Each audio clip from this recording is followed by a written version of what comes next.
Imagine this. You wake in the dead of night. The city around you silent, yet something feels off.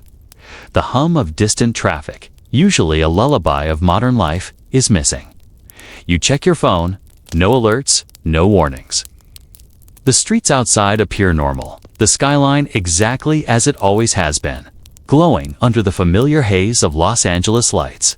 And yet, under your feet, the ground feels subtly wrong. Not a quake. Not a rumble you can identify. Just a quiet, insistent vibration, like the city is holding its breath. It's a sensation you can't place. A whisper in the bones of the city. Beneath the asphalt, beneath the subway tunnels, beneath the sprawling neighborhoods, there is a sleeping giant. Not in some distant mountain range, not on the other side of the continent, but here beneath Los Angeles itself. Beneath the highways, the freeways, the Hollywood Hills, a volcano waits. Yes, a volcano. One you've never heard of. One that geologists discovered decades ago, but buried in scientific papers. Footnotes and charts few outside their labs will ever read. It's called the Sierra Madre Vent, an extinct volcanic system, whose last eruption predates the arrival of Europeans by tens of thousands of years. Scientists long assumed it was dead. Its vents were capped with sediment, its lava flows hidden beneath layers of modern city development. But extinct in geology doesn't mean gone forever. Beneath the city, molten rock still churns in ways we don't fully understand. And tonight, for the first time in centuries, it whispers again. There are no sirens yet, no emergency alerts. Just the subtle tremor beneath the streets. Engineers in their offices might notice micro-vibrations on seismographs. Utility workers in the underground tunnels might feel a fleeting shudder. You, lying in your bed in downtown LA, notice it because it's close enough to the surface to brush against human perception. A reminder that beneath a tangle of freeways and skyscrapers, the Earth remembers its own heat. The Sierra Madre Vent is unusual because it's not a classic cone-shaped mountain that dominates the horizon. Its lava flows are buried under millions of tons of urban development. Hollywood sits on top of what was once a molten river. Beverly Hills rises above another ancient vent, and parts of Silver Lake cover fissures that scientists measure with thermal imaging. To the untrained eye, it's just city. To geologists, it's a sleeping, layered threat. In the early morning, a geophysicist named Dr. Elena Vargas checks the seismic monitors at her lab in Pasadena. She notices anomalies. Low-frequency tremors, deeper than normal, scattered in an almost circular pattern beneath the hills. The kind of movement that can't be explained by fault lines or routine tectonic shifts. She frowns at the readings. Could be nothing, she whispers to herself, but deep down, she knows better. The pattern is too deliberate, too focused. Something is moving beneath the city. Across Los Angeles, life continues oblivious. Baristas pour coffee. Kids skate past murals in the Arts District. Traffic flows on the 101 freeway as if nothing were happening. And yet, under the streets, a slow, quiet pressure builds. The underground magma chamber, once thought cooled for tens of thousands of years, is stirring. It is subtle at first, a slight increase in geothermal heat. Minor gas emissions detectable only by lab instruments. The tiniest changes in the chemical balance of groundwater. If you could see it visually, you'd notice faint orange glows creeping along hidden rock layers, shifting and pooling as molten rock seeks cracks and fissures. The first evidence the public might notice comes in unexpected ways. Residents in the hills might report unusual sulfur smells in the morning air. Pets act restless. Dogs barking at nothing. Cats hiding in basements. Utility workers might detect minor tremors while repairing water mains or subway tracks. Small fissures could appear in old streets, hairline cracks that are easy to ignore, signs of subterranean pressure.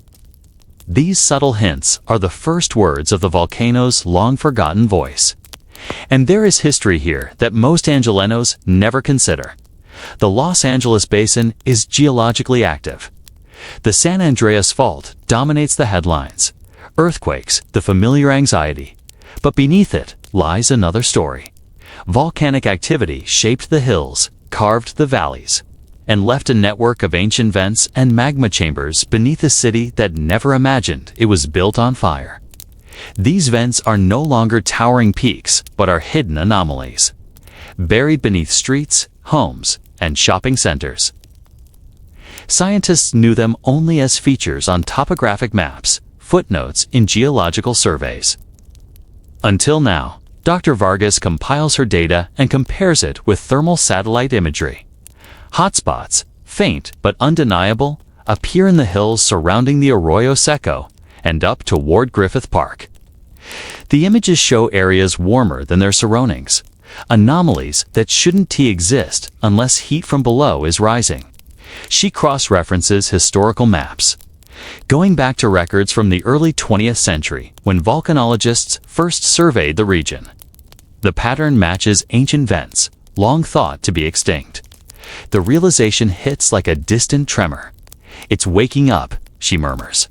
"Not erupting yet, but stirring. Magma is moving. Gas is seeping."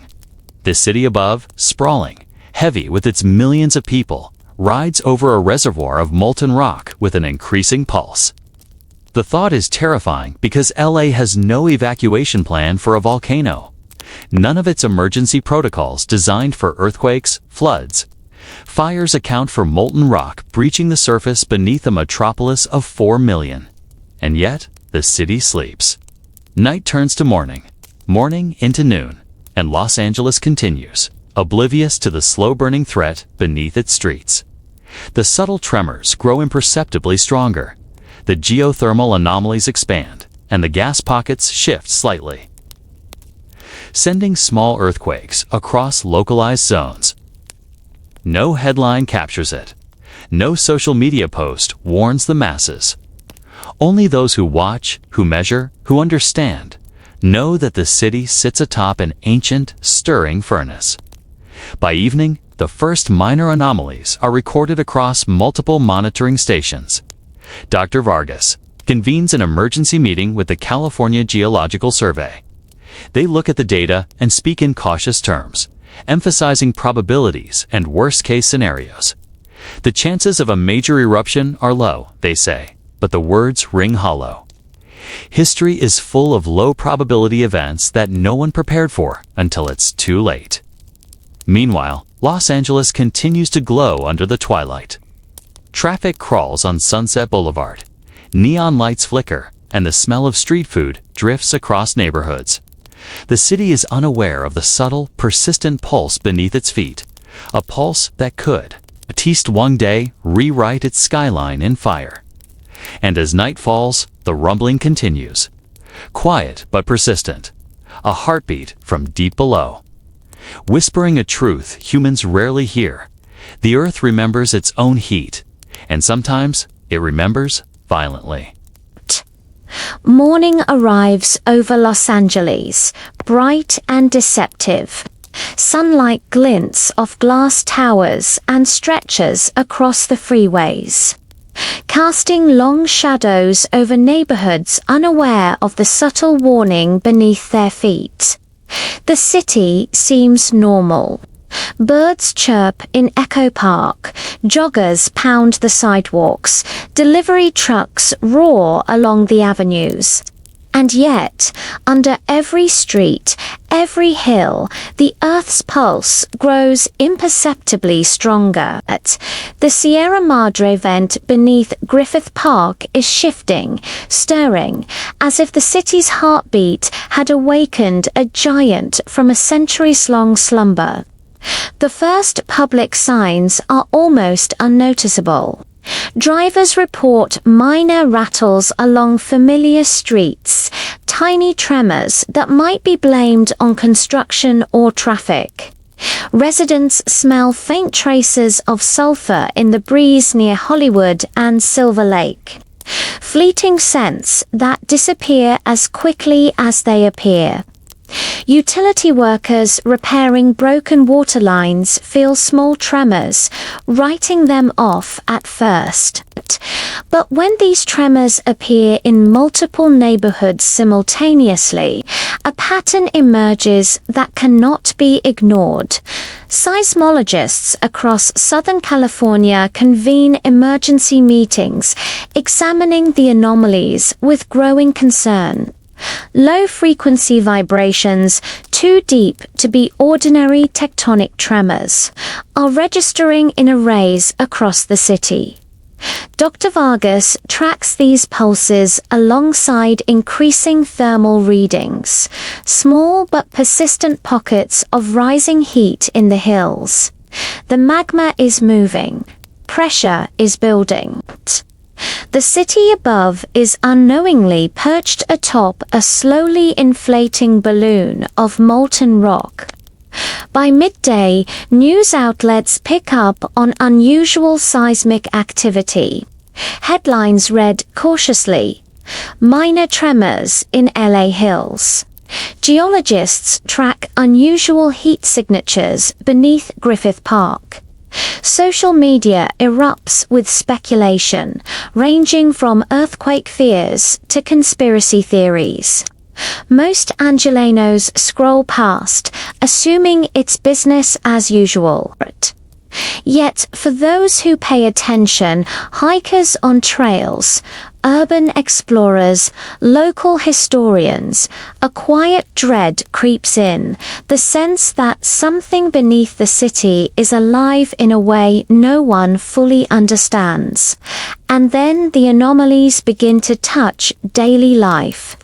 Subway tunnels shudder subtly, cables hum with energy, and traffic lights flicker intermittently along Sunset Boulevard.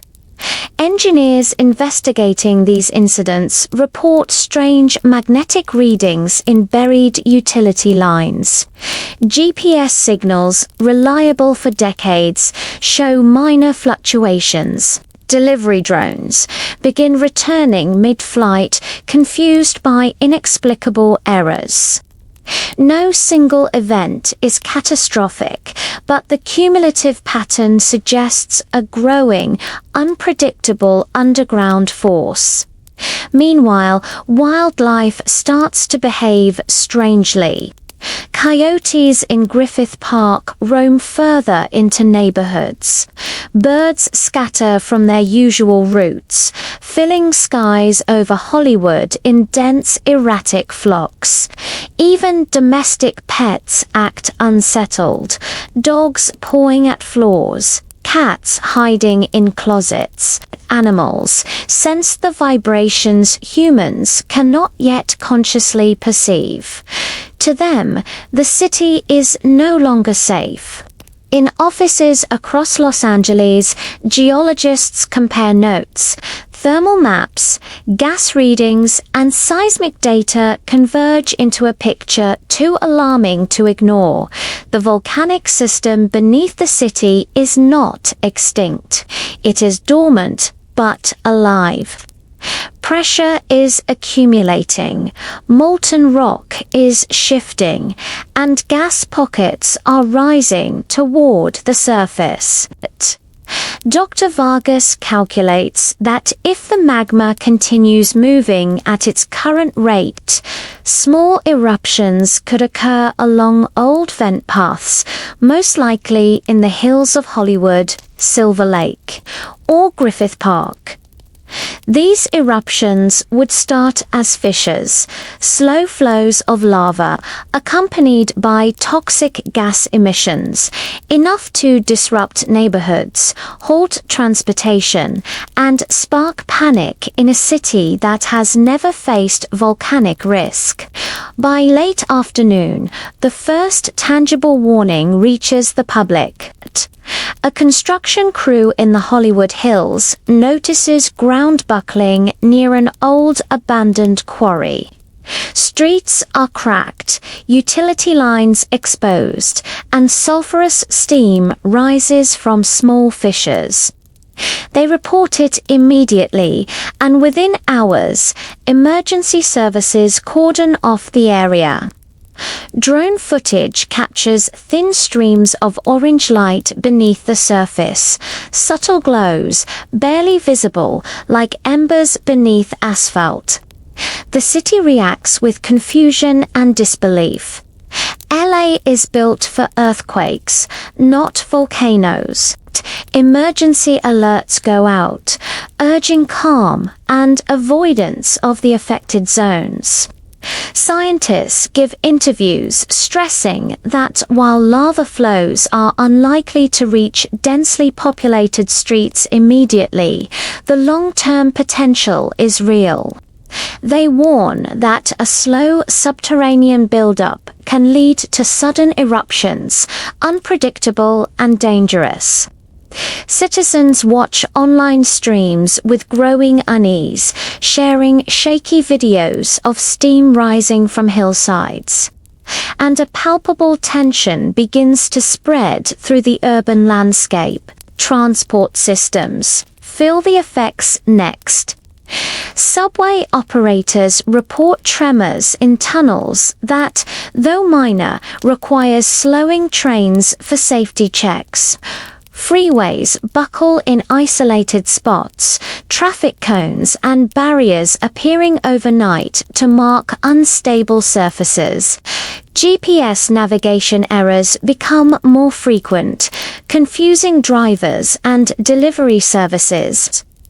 The subtle pulse of molten rock below is now interacting with infrastructure above, reminding the city that nothing built on shifting earth is permanent. Emergency planners convene a city-wide task force. They are experts in earthquakes, flood control, and fire prevention, but volcanic hazards are foreign territory. Officials review evacuation routes, considering which neighborhoods might need relocation if fissures open or lava rises unexpectedly. Schools prepare drills, hospitals review contingency plans, and utility companies evaluate the resilience of gas and water lines against underground heat and gas emissions. The sense of urgency spreads, but it is tempered by uncertainty. No one knows exactly when, or if, a major eruption will occur. At night, the city settles into a tense quiet. Lights glimmer across the skyline, but beneath molten rock churns slowly. Dr. Vargas monitors the seismographs, thermal maps, and gas emissions, calculating probabilities and possible scenarios.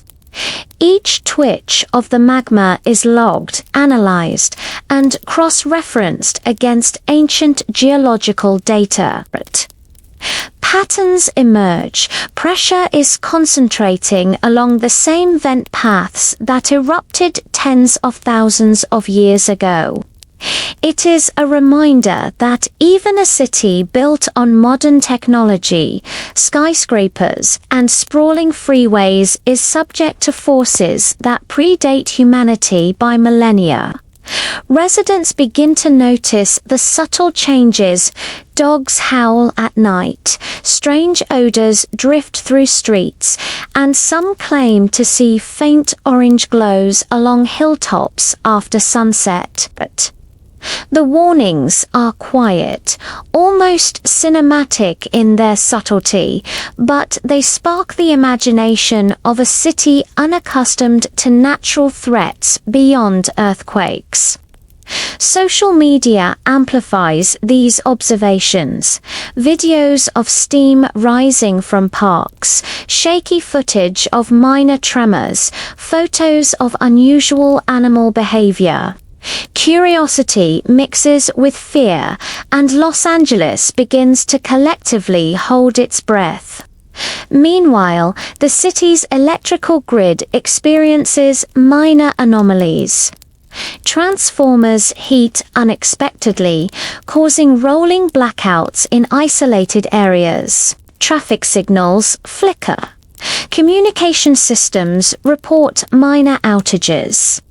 Each incident alone is manageable, but in combination, they hint at the growing influence of forces beneath the surface.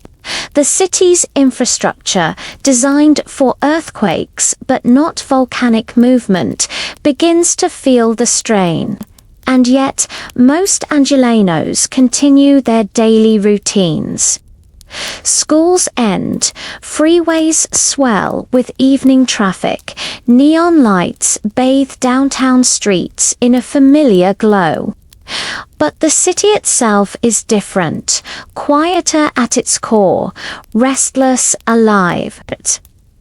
Beneath the surface, the Sierra Madre vent pulses like a heartbeat. Molten rock shifting, gases rising, fissures expanding. By the end of part 2, a subtle but undeniable fact is clear. Los Angeles, a city of millions, rests atop an awakened giant. The volcano isn't erupting. Not yet, but the slow, steady stirrings beneath its streets and hills are enough to disrupt the rhythm of life, hint at danger and force. Even the most skeptical residents to wonder what happens if the forgotten volcano finally remembers it can roar again. Night falls over Los Angeles, and the city shivers in ways most people cannot feel. The streets glitter under neon and streetlights, while the hills above pulse faintly with a hidden heat. A deep vibration that trembles beneath sidewalks, asphalt, and homes. It is subtle at first, an almost imperceptible quiver, but the ground remembers. Ancient memory stirs beneath Griffith Park, in the veins of the Sierra Madre vent, where molten rock has been trapped for millennia. Tonight, it awakens in a whisper, then a murmur, then a low, rolling growl. At first, the tremors are gentle, rhythmic, like a heartbeat beneath the city. Dogs bark into the darkness. Cats slink into shadowed corners, and the distant rumble wakes few humans who are still alert at this hour. But geologists watching seismographs notice something extraordinary. The harmonic patterns of the vibrations are increasing in amplitude, forming a slow, deliberate crescendo. The magma is moving upward, guided by fractures in the ancient rock, seeking the path of least resistance toward the surface. Steam begins to seep from fissures that have lain dormant for thousands of years. In the Hollywood Hills, thin wisps of sulfurous smoke curl through vegetation. Unnoticed by passing cars, but captured by vigilant drone operators and neighborhood enthusiasts. The smell of sulfur drifts, faint but unmistakable. It's a signal, subtle but terrifying to those who know what it means. Pressure is building, gas is escaping, and the volcano is preparing. By midnight, minor eruptions occur along small vents. Molten rock bursts through cracks, glowing orange in the darkness. The flows are slow, almost liquid ribbons of heat winding down grassy slopes. No homes are destroyed yet, no streets swallowed, but the city begins to notice.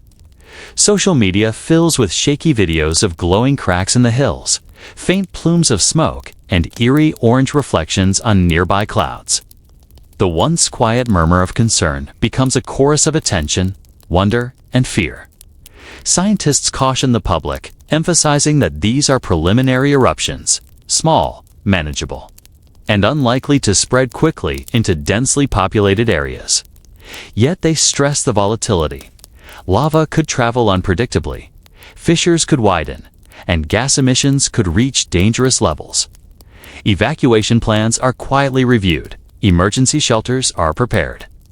And the city's emergency services test rapid response strategies. Hospitals check backup systems. Fire departments stage teams near potential hazard zones. Schools practice evacuation protocols. Los Angeles, a city designed for earthquakes, now faces a threat it has never truly anticipated. A volcano beneath its very foundations. By the early morning, tremors intensify. The small lava flows merge into wider streams, trickling down old valleys. and canyons that were once pathways for eruptions tens of thousands of years ago. Streets near Griffith Park are cordoned off. Residents awaken to distant, rolling rumbles and faint glows on the hills. News helicopters hover, capturing the first live footage of molten rock moving dangerously close to the city's edge. The phenomenon is mesmerizing, beautiful, and terrifying all at once. The sky reflecting soft oranges and reds, like the city itself is on fire. Yet nothing has truly touched its buildings. The pressure beneath the city continues to mount. Gas emissions rise, filling some neighborhoods with faint but persistent sulfur odors. Sensitive individuals report headaches and nausea. Pets become restless, animals scatter, and the collective human intuition of fear grows, subtle but powerful. It is the sense of something immense and uncontrollable moving just beneath the surface, an ancient force reminding the city of its impermanence. By midday, authorities issue their first mandatory evacuations. The neighborhoods closest to Griffith Park and Silver Lake are prioritized. Residents are urged to leave calmly, take essential belongings, and follow designated routes. Evacuation shelters open, staffed by emergency personnel prepared for temporary housing, medical attention, and basic supplies. The city, usually chaotic during rush hour, moves with surprising coordination.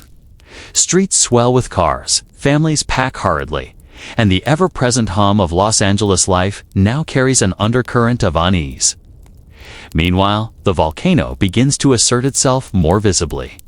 Steam plumes rise higher, tinted by the heat of molten rock, twisting and curling in the morning breeze. Small eruptions flare, sending molten droplets into the air that cool before reaching the ground but leave. Streaks of glowing residue along rocks and vegetation. Firefighters and geologists watch in awe and trepidation. Each burst is a reminder that the city above rests atop a living furnace. By afternoon, the magma has forced its way through additional fissures. Lava streams slowly but steadily creep toward roads, forcing new evacuations. Power lines are threatened, traffic is rerouted, and cell towers in affected zones are temporarily disabled by heat and vibrations. The city's emergency response systems are tested like never before. Engineers scramble to protect infrastructure, reroute traffic, and maintain communication. For the first time in decades, Los Angeles is facing a slow-moving, relentless natural threat that no building code, no insurance plan, and no emergency app can fully mitigate. Even as chaos grows, there is an undeniable spectacle. The hills glow with molten light. The steam plumes create clouds tinged with orange, casting a surreal glow across the city. Residents who can observe from safe distances record videos, capturing a phenomenon both awe-inspiring and frightening. Nature asserts itself in a way the city rarely sees, slow, deliberate, and undeniably powerful. It is a reminder that beneath human civilization, ancient forces remain, indifferent to traffic, deadlines, or ambitions. By evening, the stakes rise further. The magma flows are converging, and one major fissure begins to expand dramatically near the original vent. Scientists warn that this could lead to a more violent eruption if pressure is not released gradually. Emergency services intensify evacuations, roads are closed, and residents watch from afar as molten rock snakes through familiar landscapes, creeping closer to neighborhoods that had once felt safe. Helicopter pilots and geologists describe it as a river of fire, moving with patience and inevitability. Animals continue to behave unpredictably. Birds flee, coyotes and deer move into unusual territories, and domestic pets display heightened anxiety. People report a collective unease, a sense that the earth itself is alive, reshaping familiar terrain in subtle but significant ways. Even those not in immediate danger cannot ignore the changes. As the skies glow, the air smells of sulfur, and the distant rumble becomes a soundtrack to daily life. As night falls again, Los Angeles faces a city transformed by awareness, though not yet by destruction. The lava flows remain mostly confined to hillsides. Fissures continue to widen, and authorities maintain a careful balance of calm and caution. Evacuated residents watch from safe zones, tracking updates from geologists, drone footage, and news broadcasts. The realization sets in. The forgotten volcano under Los Angeles is not a distant memory or a geological curiosity. It is a living force capable of shaping the city, and its awakening has only just begun. By the close of Part 3, the city is united in both awe and fear. Los Angeles, sprawling and modern, has glimpsed the power of forces that predate roads, skyscrapers, and social media. The Sierra Madre vent pulses beneath the surface. Molten rock moves with purpose. And residents know that this is not an ending. It is the start of a new chapter in the city's geological history. The question lingers in every mind. If a small eruption can disrupt life so profoundly, what happens next? And how much longer before the hidden giant under Griffith Park reminds the city that even Los Angeles must bow to the ancient rhythms of the earth?